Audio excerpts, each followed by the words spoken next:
Prep Guru Saravjit, Smart Study for Sure Success। Hi friends, welcome back to unit 9 people development and environment. पिछली video में दोस्तों हमने बात की थी इंटरनेशनल समिट्स और कन्वेंशंस के बारे में। आज की वीडियो में हम बात करने वाले हैं इंडिया में जो एक्ट्स और पॉलिसीज बनी है एनवायरनमेंट को सेव करने के लिए, एनवायरनमेंट को प्रोटेक्ट करने के लिए, वो क्या क्या है, हमारे इंडिया ने क्या क्या काम किए हैं एनवायरनमेंट को प्रोटेक्ट करने के लिए। आज की वीडियो में हम बात करने वाले हैं उन्हीं टॉपिक्स के बारे में, उन्हीं पॉइंट्स के बारे में, जो कि एक क्रुशियल टॉपिक हो जाता है हमारा परीक्षा की दृष्टि से। इस टॉपिक से बहुत सारे क्वेश्चंस वगैरह आते हैं और लगातार हर साल इसमें से लगातार 2-3 क्वेश्चंस, 4 क्वेश्चंस, 1 क्वेश्चन, 2 क्वेश्चंस ऐसे बनते रहते हैं। तो चलिए दोस्तों, हम वीडियो को बिना किसी देरी के शुरू करते हैं। सबसे पहले हमारा आता है wild life protection act. Wild life protection act ये आया था हमारा 1972 में। 1972 में वाइल्ड लाइफ से ही पता चल रहा है कि ये हमारे जो जंगलों से हमारे जानवर हैं, हमारे पेड़ पौधे हैं, उनसे संबंधित है। यानी कि ये हमारे कह सकते हैं एनिमल्स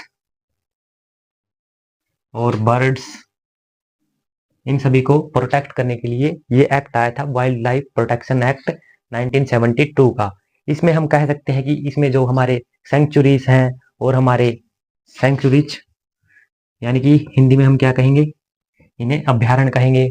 और हमारे जो कह सकते हैं कि वन वगैरह होते हैं, वन अभ्यारण्य, और ऐसे ही ये चीजें स्टेबलाइज करने के लिए, ताकि हमारे जो कह सकते हैं कि एनिमल और बर्ड्स सेफ रह सके, इनका मतलब इनकी प्रजातियों को लुप्त होने से बचाया जा सके, ये हमारे इस एक्ट में मुख्य बात हो जाती है। इसके बाद सेंचुरीज वगैरह हो गई।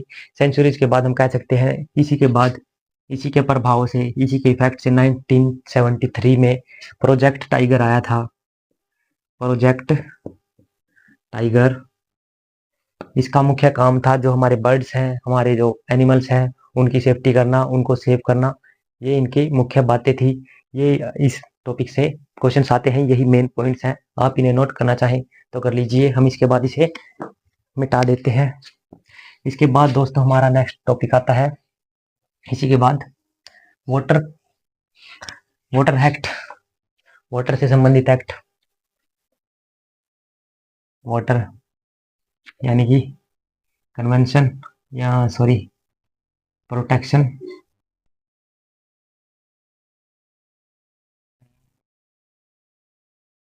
पोल्यूशन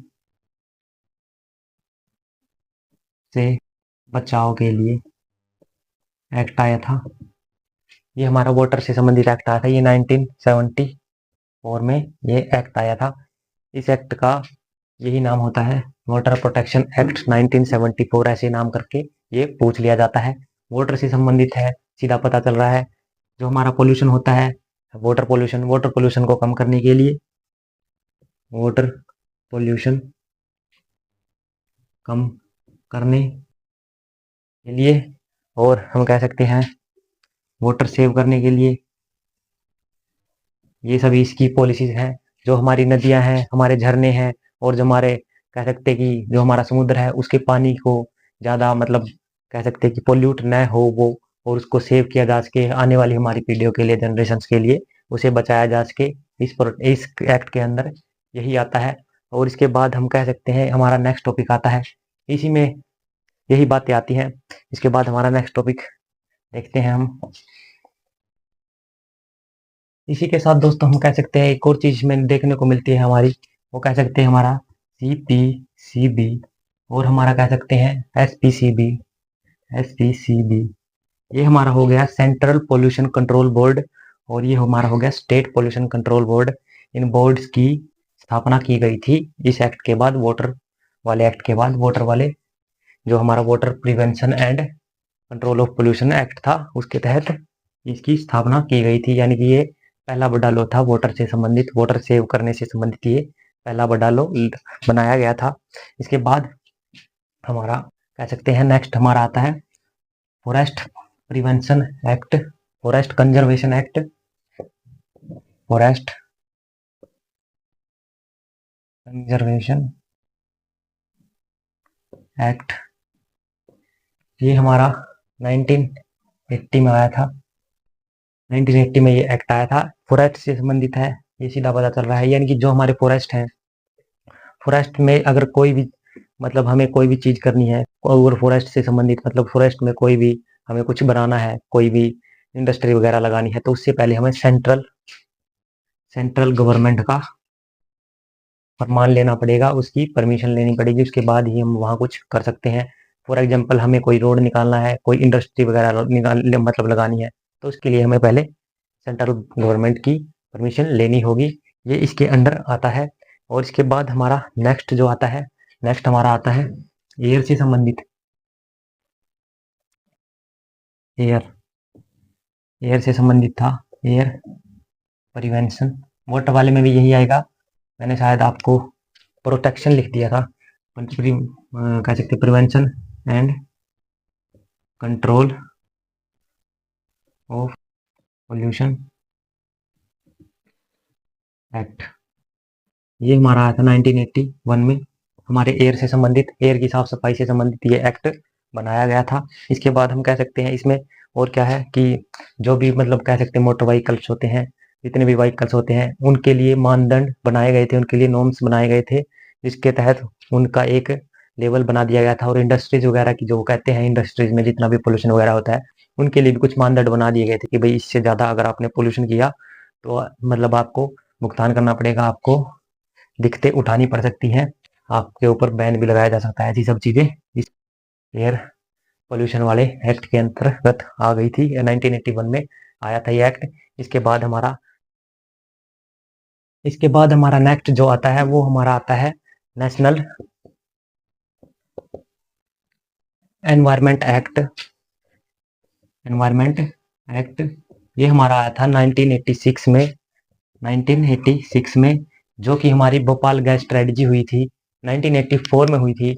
उसके बाद ही ये एक्ट आया था, यानी कि हमारे पूरा पर्यावरण से संबंधित ये एक्ट बनाया गया था। इस एक्ट के अंतर्गत जो हमारी सेंट्रल गवर्नमेंट, इसको पूरे अधिकार दे दिए गए थे, खुली छूट दे दी गई थी, पूरी पावर दे दी गई थी कि आप एनवायरनमेंट से संबंधित डायरेक्ट एक्शन लो और डायरेक्ट नियम बनाओ। जितने भी आपसे पॉलिसीज वगैरह, रूल्स वगैरह बनाए जा सकते हैं, जितने भी स्ट्रिक्ट आप एक्शन ले सकते हो, आप ले सकते हो। हमारा एनवायरनमेंट सेफ होना चाहिए।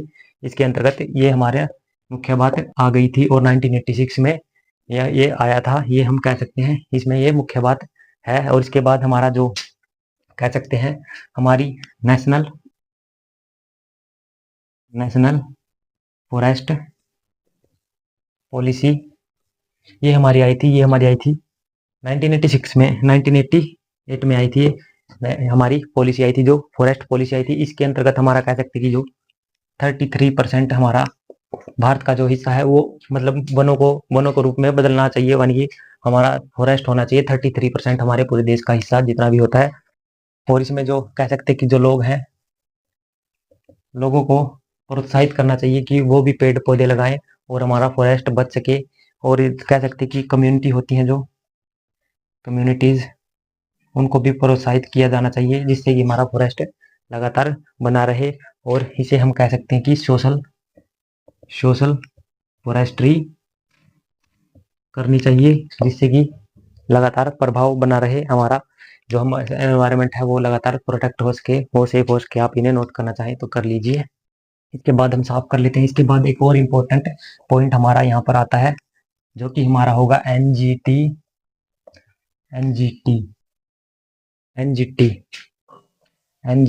एक्ट। यहाँ पर कह सकते हैं नेशनल ग्रीन ट्रिब्यूनल।